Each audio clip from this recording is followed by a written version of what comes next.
Ang uwak at ang banga. Isang araw, sa panahon ng tagtuyot, naghahanap ang isang uhaw na uwak ng tubig na maiinom. Uhaw na uhaw siya at buong araw siyang naglalakbay. Mamamatay siya sa uhaw kapag hindi siya nakainom ng tubig sa pinakamadaling panahon. Sa wakas ay nakahanap siya ng isang banga na may lamang maliit na tubig sa loob nito.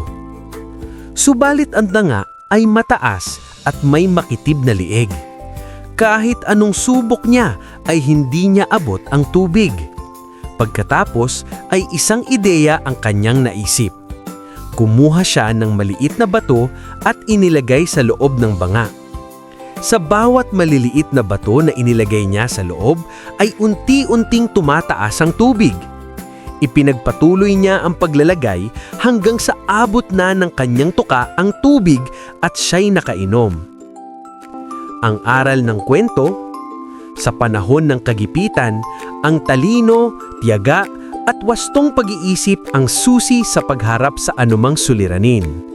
Kapag hindi gumana ang lakas lamang, ang mahinahong pag-iisip at pagsusumikap ang maghahatid sa tagumpay.